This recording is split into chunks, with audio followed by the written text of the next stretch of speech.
آپ پیسے نہیں دیں گے تو میں کسی اور راستے سے حاصل کر لوں گا، اطہر نے معنی خیز لہجے میں کہا۔ اس کا جملہ ذو معنی تھا، یعنی وہ اس رقم کو حاصل کرنے کے لیے کوئی دوسرا راستہ بھی اختیار کر سکتا تھا اور کسی دوسرے راستے سے وہ کوئی دوسری رقم بھی حاصل کر سکتا تھا۔ وہ کہہ رہا تھا مجھے تو ترقی کرنا ہے، اس کے لیے بھاگ دوڑ تو کرنا ہی ہوگی۔ طاہر حسین نے تاسف بھرے لہجے میں کہا، کاش تم کسی سیدھے راستے پر چل کر ترقی کر سکتے تو مجھے خوشی ہوتی۔ راستہ سیدھا اور الٹا نہیں ہوتا، ہم اسے اپنی سوچ سے بنا دیتے ہیں، اطہر نے پرخیال انداز میں کہا۔ ہم ترقی یافتہ دور میں سانس لے رہے ہیں، ہر چیز تیز رفتاری سے آگے بڑھ رہی ہے، ہر شخص ترقی کر رہا ہے، یہ سیدھے اور الٹے راستے کا فلسفہ ترقی کی راہ میں رکاوٹ نہیں بن سکتا۔ طاہر حسین نے بیٹے کے منہ لگنے کی زیادہ کوشش نہیں کی اور بات آئی گئی ہو گئی، تاہم اس نے دل میں پختہ ارادہ کر لیا تھا کہ وہ کسی بھی صورت اس محفوظ رقم کو ضائع ہونے نہیں دے گا، مگر 2 ماہ بعد ہی اسے اپنا ارادہ تبدیل کرنا پڑا۔ واقعات اتنی تیزی سے اور پے در پے رونما ہوتے تھے کہ وہ مجبور ہو گیا۔ اس دوران میں فرزانہ کے 2 رشتے آ چکے تھے مگر بات ٹھہر نہیں سکی تھی۔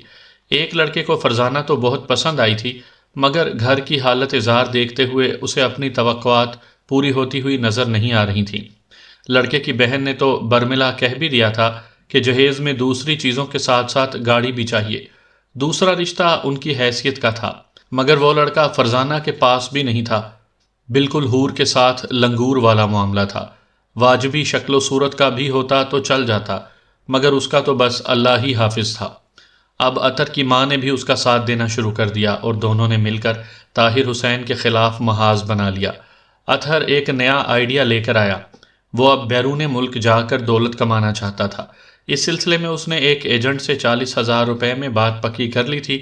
ایجنٹ نے اس سے 5,000 ماہوار نوکری دلوانے کا وعدہ کیا تھا۔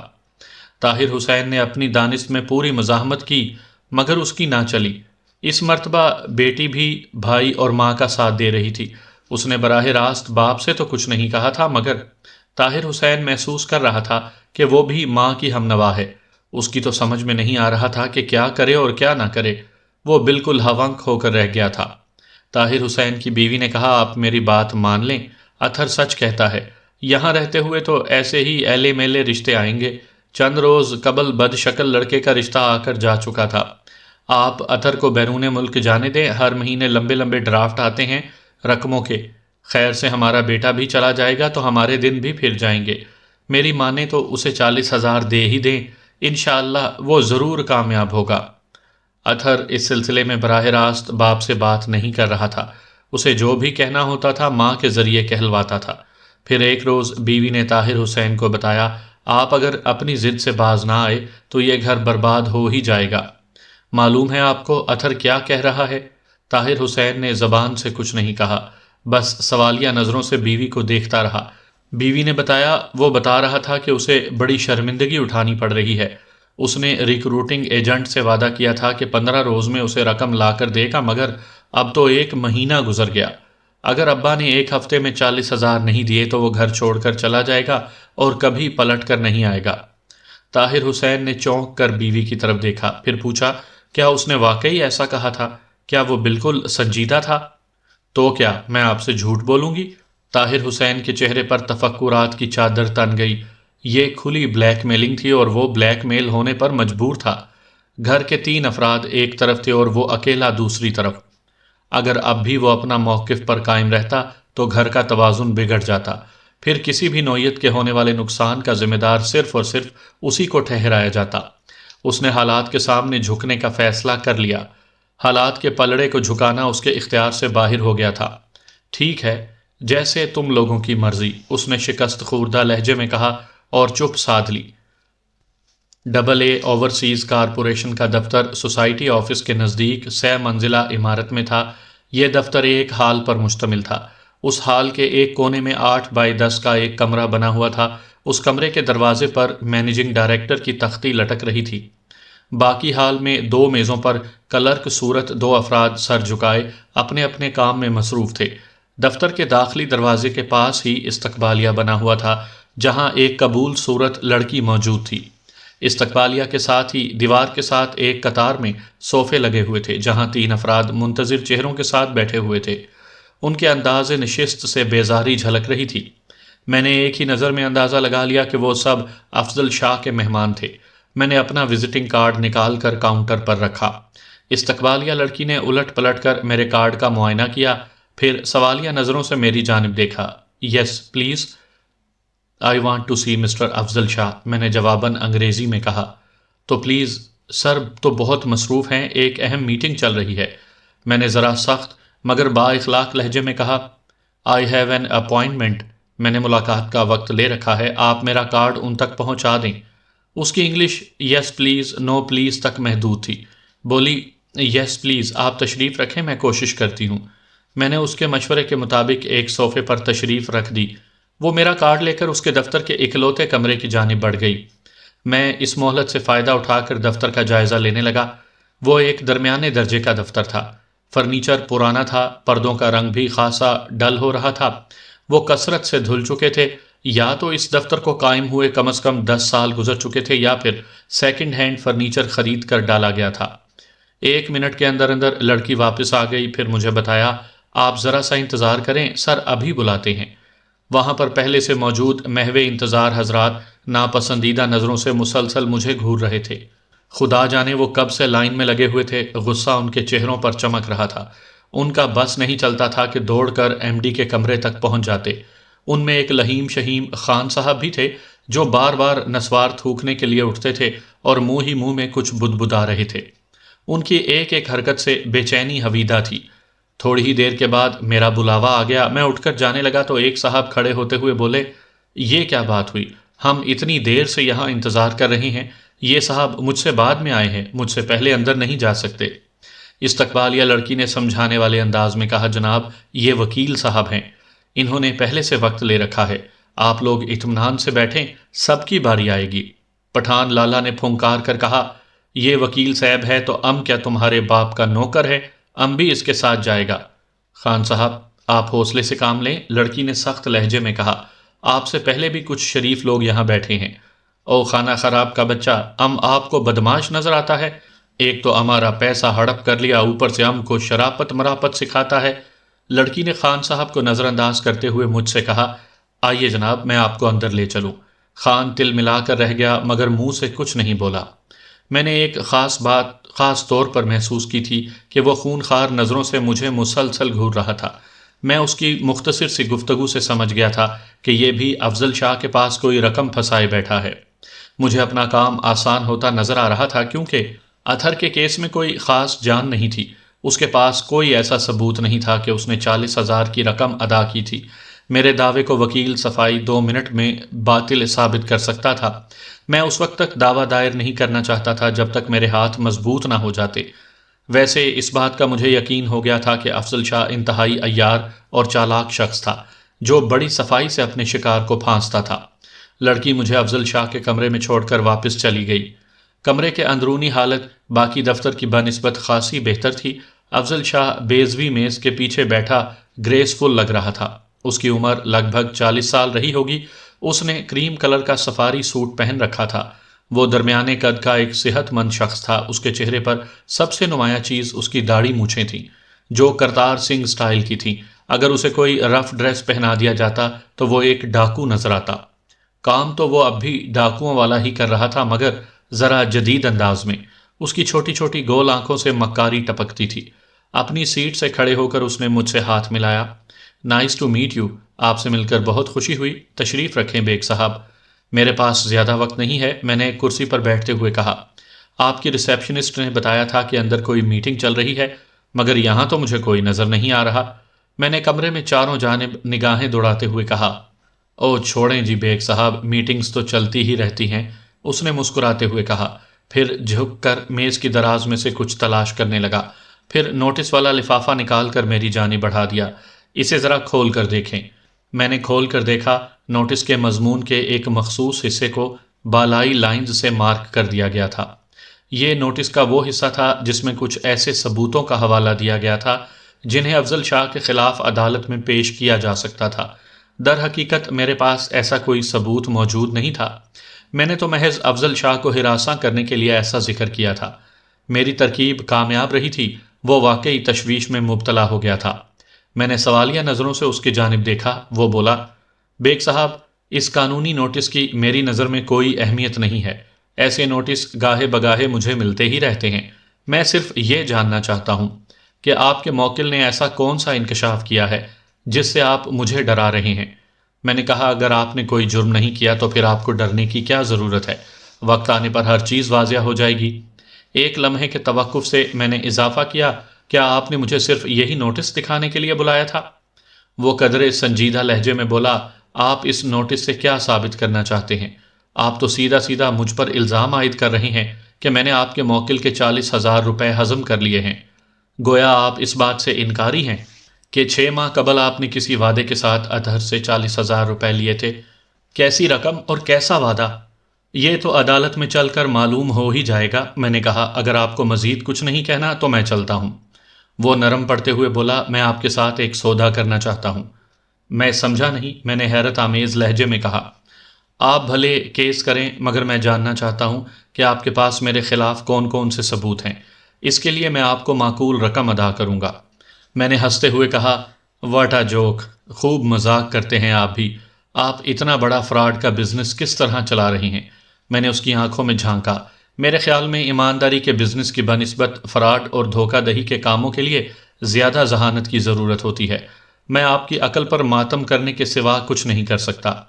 اس کے چہرے پر ایک رنگ آ کر گزر گیا، مگر بدستور دھیمے لہجے میں بولا، میں تو آپ کے فائدے کی بات کر رہا تھا۔ آپ نے اپنے ایک موکل سے بھاری فیس وصول کی ہے، اسے حلال کرنے کے لیے کیس کو عدالت میں لگائیں، مگر اس پر زیادہ ذہن خرچ نہ کریں۔ آپ میرا مطلب سمجھ رہے ہیں نا؟ دوسری طرف میں بھی آپ کی خاطر خواہ خدمت کروں گا، آپ کو شکایت کا موقع نہیں ملے گا۔ میں ایسی کمائی پر لعنت بھیجتا ہوں، میں نے غصے سے کہا۔ میں اپنے موکل سے جو فیس لیتا ہوں اسے اپنی محنت اور کارکردگی سے حلال کرتا ہوں۔ عدالت میں آپ کو اس بات کا بخوبی اندازہ ہو جائے گا۔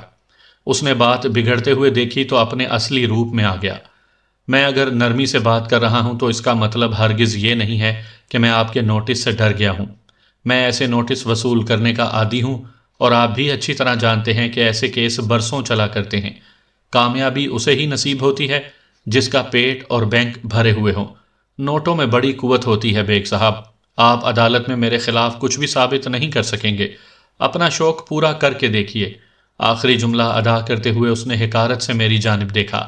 میں نے اٹھتے ہوئے کہا، اب عدالت ہی میں ملاقات ہوگی، خالی پیٹ نہیں آئیے گا۔ میں نے دروازے کی جانب قدم بڑھایا ہی تھا کہ اچانک لائٹ چلی گئی۔ اندھیرا ہوتے ہی ایک نسوانی چیخ میری سماعت سے ٹکرائی۔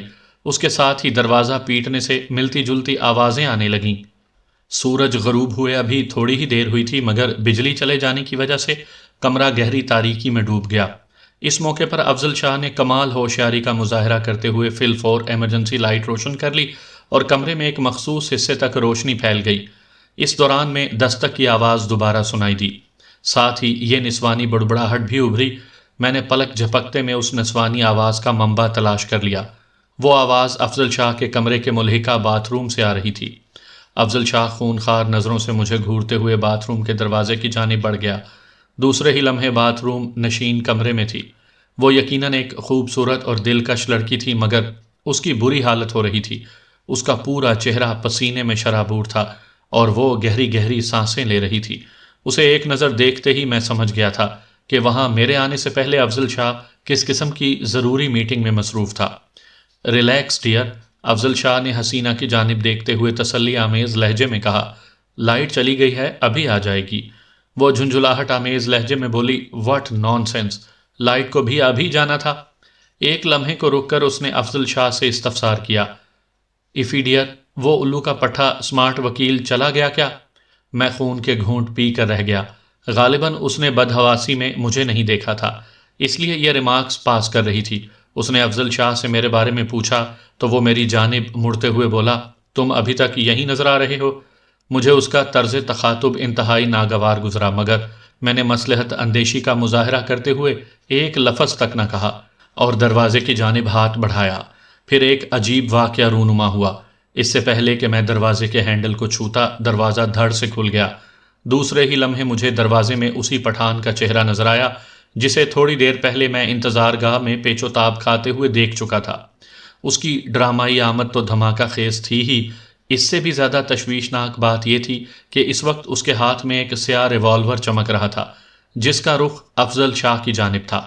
افضل شاہ دہشت زدہ انداز میں پٹھان کو دیکھ رہا تھا، جبکہ اس کی ڈیئر ریوالور کی جھلک دیکھتے ہی ایک کرسی پر ڈھیر ہو گئی تھی۔ غالباً وہ فرط خوف سے بے ہوش ہو گئی تھی۔ خوچا، ہم نے بہت برداشت کر لیا، خان صاحب نے پھنکار کر کہا۔ آج ام تمہاری لاش گرائے گا یا اپنا پیسہ لے کر جائے گا؟ اس کے انداز سے واضح تھا کہ وہ اپنی دھمکی پر عمل کرنے میں کسی پس و پیش سے کام نہیں لے گا۔ افضل شاہ نے کپ کپاتے ہوئے لہجے میں کہا، دریا خان، ریوالور کو جیب میں رکھ لو، ہم بیٹھ کر آرام سے بات کر لیتے ہیں۔ ام یہاں بیٹھنے اور تمہاری باتیں سننے نہیں آیا، خو تم نے ام کو بہت خار کیا ہے، ہمارا پیسہ نکالو ورنہ ہم۔ میں نے صورتحال کی نزاکت کو بھانپتے ہوئے کہا، خان صاحب، میرا نام مرزا امجد بیگ ہے، میں وکیل ہوں اور یہاں اپنے ایک موکل کے سلسلے میں افضل شاہ سے بات کرنے آیا ہوں۔ افضل شاہ میرے موکل کے کچھ پیسے کھائے بیٹھا ہے۔ تمہاری باتوں سے میں نے محسوس کیا ہے کہ تم بھی یہاں کچھ رقم پھنسائے بیٹھے ہو، مجھے پوری تفصیل سے بتاؤ، اور ہاں، اس کھلونے کو جیب میں رکھ لو۔ دریا خان نے حیرت سے میری جانب دیکھا، اس کے چہرے پر الجھن اور بے چینی کے ملے جلے تاثرات نمودار ہوئے، پھر اس نے براہ راست مجھے مخاطب کیا، او یارا، تم تو بہت چالاک وکیل معلوم ہوتا ہے، تم کو کیسے پتا چلا ہمارا ہاتھ میں کھلونا پستول ہے؟ خدا قسم ہم تم سے علیحدگی میں بات کرے گا۔ پیسے میسے کا فکر مت کرو، ام دے گا۔ افضل شاہ کی جان میں جان آئی۔ دریا خان کی زبانی یہ جاننے کے بعد کہ اس کے ہاتھ میں اصلی ریوالور کے بجائے ایک کھلونا تھا، افضل شاہ کے چہرے پر اطمینان جھلکنے لگا تھا۔ اس ڈرامائی سچویشن میں مجھے ایک کام کی بات یہ معلوم ہوئی کہ افضل شاہ بہت کم ہمت تھا اور ریوالور کو دیکھ کر تھر تھر کانپنے لگا تھا۔ اس کی بزدلی پر مجھے حیرت بھی ہوئی کہ اتنا بڑا فراڈ کاروبار کرنے والا اندر سے کتنا کھوکھلا تھا۔ اسی اثنا میں لائٹ آ گئی۔ اس دوران میں افضل شاہ کی ڈیئر کو بھی ہوش آ گیا تھا۔ مجھے 100% یقین تھا کہ اس نے بے ہوش ہونے کا ناٹک کیا تھا، اور جیسے ہی معلوم ہوا کہ نوارد کے ہاتھ میں نقلی ریوالور ہے تو اس نے مزید بے ہوش رہنا ضروری نہیں سمجھا اور فوراً ہوش میں آ گئی۔ میں نے دریا خان کو اپنا وزٹنگ کارڈ تھماتے ہوئے کہا، خان صاحب، آپ کل میرے دفتر آ جائیں، پھر آپ سے تفصیلی بات چیت ہوگی۔ اس کے بعد میں نے اسے اپنے دفتری اوقات کے بارے میں بھی بتا دیا۔ سویٹی، تم ذرا فریش ہو لو، پھر میں تمہیں ڈراپ کر دوں گا۔ افضل شاہ نے لڑکی کی جانب ہمدردانہ نظروں سے دیکھتے ہوئے کہا، پھر ہماری جانب مڑتے ہوئے غصیلے لہجے میں بولا، اب تم لوگ چلتے پھرتے نظر آؤ۔ وہ اس کے بعد بھی بہت کچھ بولتا رہا تھا، مگر میں اس کی مزید بکواس سننے سے پہلے ہی کمرے سے نکل چکا تھا۔ وقت رخصت خان صاحب نے دوبارہ مجھ سے ایک طویل مصافحہ کیا اور وعدہ کیا کہ وہ کل ضرور میرے دفتر آئے گا۔ میں اپنی گاڑی کی جانب بڑھ گیا۔ میں اپنی گاڑی میں بیٹھ ہی رہا تھا کہ ایک آواز نے مجھے چونکا دیا۔ کسی نے مجھے مخاطب کیا تھا، بیگ صاحب؟ میں نے اپنے عقب میں دیکھا، 30-32 سال کا ایک شخص وہاں کھڑا تھا۔ وہ میرے لیے اجنبی تھا، میں نے اس سے قبل اسے نہیں دیکھا تھا۔ اس نے مجھے بیگ صاحب کہہ کر مخاطب کیا تھا۔ میں نے حیرت سے اس کی جانب دیکھتے ہوئے پوچھا، میں نے آپ کو پہچانا نہیں، آپ مجھے کیسے جانتے ہیں؟ ابھی ابھی آپ کے نام سے شناسائی ہوئی ہے، وہ مسکراتے ہوئے بولا۔ میں AA اوورسیز کے دفتر میں بیٹھا تھا، استقبالیہ کلرک سے آپ کے بارے میں پوچھا تو اس نے بتایا کہ آپ ایک وکیل ہیں۔ آپ کی معلومات درست ہیں، میں نے بھی جواباً مسکراتے ہوئے کہا۔ فرمائیے، میں آپ کی کیا خدمت کر سکتا ہوں؟ وہ شرمسار ہو کر بولا، جناب، میں بہت غریب آدمی ہوں، آپ سفارش کر دیں گے تو میرا کام ہو جائے گا، بہت دعائیں دوں گا آپ کو۔ میں سمجھا نہیں، تم کہنا کیا چاہتے ہو؟ میں نے الجھن آمیز انداز میں اس کی جانب دیکھا۔ میں کس سے تمہاری سفارش کروں؟ کس نوعیت کی سفارش کروں؟ وہ جزبز ہو کر بولا، جناب، وہ آپ کے دوست ہیں نا افضل شاہ، 2 ماہ سے مجھے چکر لگوا رہے ہیں، میں نے باہر جانے کے لیے انہیں 30,000 روپے دیے تھے۔ میں راج مستری ہوں جناب، 1 ماہ کی ٹرائی بھی دے چکا ہوں، مگر ابھی تک میرا نمبر نہیں آیا۔ آپ سفارش کر دیں گے تو وہ میرا کام کر دیں گے۔ اپنی بات ختم کرنے کے بعد وہ امداد طلب نظروں سے مجھے دیکھنے لگا۔ مجھے اس کی سادگی پر بہت ترس آیا، ساتھ ہی اس کی بے وقوفی پر غصہ بھی۔ میں نے صورتحال اس پر واضح کر دینا ضروری سمجھا۔ وہ بیچارہ مجھے افضل شاہ کا کوئی دوست ہی سمجھ رہا تھا اور مجھ سے کسی سفارش کا خواہاں تھا۔ میں نے کہا، تمہارا نام کیا ہے میاں؟ اس کی نگاہوں میں امید کے چراغ روشن ہو گئے۔ وہ سمجھا شاید میں نے اس کی مدد کرنے کا فیصلہ کر لیا ہے، اسی لیے اس کا نام دریافت کر رہا ہوں۔ شکر گزار لہجے میں بولا، جناب، میرا نام شرافت علی ہے۔ شرافت علی، میں نے اس کی آنکھوں میں دیکھتے ہوئے کہا، پہلی بات تو یہ کہ میرا افضل شاہ جیسے فراڈیے سے کسی قسم کا کوئی یارانہ نہیں ہے۔ دوسری بات یہ کہ میں اپنے ایک موکل کے معاملے میں بات کرنے آیا تھا، تمہاری طرح وہ بھی افضل شاہ کے جھانسے میں آ گیا تھا اور 6 ماہ سے خوار ہو رہا ہے۔ تیسری بات یہ کہ تم کچھ زیادہ ہی شرافت کا مظاہرہ کر رہے ہو۔ تمہاری شرافت کی انتہا ہے کہ تم ابھی تک افضل شاہ جیسے فراڈیے سے آس لگائے بیٹھے ہو، اور آخری بات یہ کہ تم اگر چاہو تو میں قانونی طور پر تمہاری مدد کر سکتا ہوں۔ وہ جلدی سے بولا، اب تو مجھے بھی شک ہونے لگا تھا کہ میری رقم ڈوب چکی ہے۔ اگر تم اسی طرح ہاتھ پر ہاتھ رکھے بیٹھے رہے اور افضل شاہ کے وعدوں پر گزارا کرتے رہے تو یقیناً تمہاری رقم ڈوب جائے گی۔ وہ بہت کایاں شخص ہے، خدا جانے کتنوں کے پیسے کھائے بیٹھا ہے۔ وہ پریشان ہو کر بولا، جناب، ہم تو انور شاہ کی وجہ سے پھنس گئے۔ انور شاہ افضل شاہ کا بہنوئی ہے، پہلے وہ دونوں ایک ساتھ کام کرتے تھے، مگر انور شاہ کے ایکسیڈنٹ کے بعد افضل شاہ نے اپنا کاروبار الگ کر لیا اور پلٹ کر بھی اسے نہیں پوچھا۔ انور شاہ تو اب بھی لانڈھی میں ہی رہتا ہے، مگر افضل شاہ نے اپنی رہائش تبدیل کر لی ہے۔ سنا ہے اب اس نے شادی بھی کر لی ہے، آج کل وہ نارتھ ناظم آباد میں رہ رہا ہے۔ میں نے کہا، تم کل شام 5 بجے میرے دفتر آ جاؤ۔ پھر میں اپنا وزٹنگ کارڈ اس کی جانب بڑھاتے ہوئے کہنے لگا، میرے پاس پہلے سے کچھ لوگ موجود ہیں، افضل شاہ جن کی رقمیں کھائے بیٹھا ہے۔ میں چاہتا ہوں سب کی طرف سے اجتماعی طور پر مقدمہ کروں، اس طرح کیس بھی مضبوط ہوگا اور تم لوگوں پر فیس کا پورا بوجھ بھی نہیں پڑے گا۔ میں تم سب سے اپنی آدھی فیس لوں گا، یعنی ہر ایک سے فیس کی آدھی رقم۔ بہت بہت شکریہ جناب، اس نے وزٹنگ کارڈ جیب میں رکھتے ہوئے کہا۔ میں نے پوچھا، تم نے باہر جانے کے لیے افضل شاہ کو کتنی رقم دی تھی؟ 30,000 روپے۔ اس نے تمہیں مذکورہ رقم کی کوئی رسید بھی دی تھی؟ وہ کچھ دیر سوچنے کے بعد بولا، جی ہاں، رسید تو دی تھی، شاید گھر میں کہیں رکھی ہے۔ ٹھیک ہے، تم کل وہ رسید بھی اپنے ساتھ لیتے آنا۔ اس نے وعدہ کیا۔ میں نے کہا، اس سلسلے میں اور بھی کسی قسم کی کوئی دستاویز ہو تو وہ بھی لیتے آنا۔ وہ میرا شکریہ ادا کرنے کے بعد وہاں سے رخصت ہو گیا۔ میں نے گاڑی سٹارٹ کی اور اس کا رخ اپنے گھر کی جانب موڑ دیا۔ میں ایک بات آپ کو بتانا بھول گیا ہوں کہ دریا خان کو بھی میں نے تاکید کر دی تھی کہ اگر اس کے پاس رقم کی ادائیگی کا کوئی ثبوت موجود ہے تو وہ لیتا آئے۔ در حقیقت دریا خان نے اپنے چھوٹے بھائی خلق داد خان کو مسقط بھجوانے کے لیے افضل شاہ کو 35,000 روپے دیے تھے۔ اس کا ذکر مناسب موقع پر کیا جائے گا۔ دوسرے روز 5 بجے سے پہلے ہی شرافت علی میرے پاس دفتر میں موجود تھا۔ رسمی کلمات کے بعد میں نے اس سے رسید کے بارے میں استفسار کیا۔ اس نے اپنی جیب سے ایک مڑا توڑا کاغذ نکال کر میری جانب بڑھا دیا۔ میں نے اسے کھول کر پڑھا۔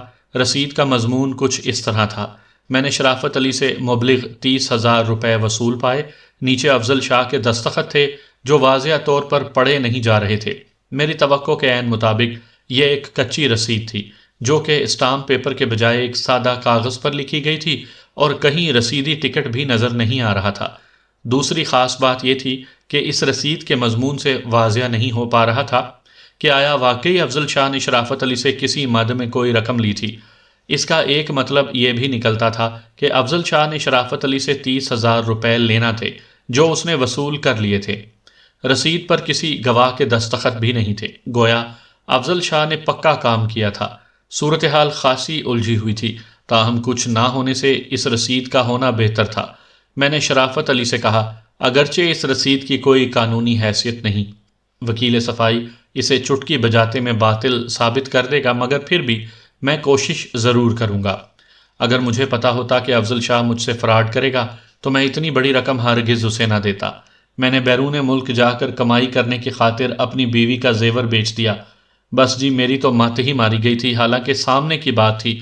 جو شخص اپنے بہنوئی کے ساتھ ظلم اور دھوکہ کر سکتا ہے وہ بھلا کسی اور کے بارے میں کیا سوچے گا؟ انور شاہ بیچارہ انتہائی شریف آدمی ہے، اگر وہ چاہتا تو پھڈا کھڑا کر سکتا تھا۔ انور شاہ لانڈھی میں میرے گھر کے قریب ہی رہتا ہے جناب۔ دونوں سالہ بہنوئی نے مل کر AA اوورسیز کارپوریشن قائم کی تھی۔ پہلے اس کمپنی کا دفتر کورنگی میں تھا، پھر جب انور شاہ کا ایکسیڈنٹ ہو گیا اور وہ ویل چیئر تک محدود ہو گیا تو افضل شاہ نے دفتر سوسائٹی آفس کے علاقے میں منتقل کر لیا۔ میں نے کئی بار انور شاہ سے بھی شکایت کی ہے، مگر وہ بے بس اور لاچار شخص بھلا افضل شاہ کا کیا بگاڑ سکتا ہے؟ بیوی کی موت کے بعد تو وہ اور بھی ٹوٹ کر رہ گیا ہے۔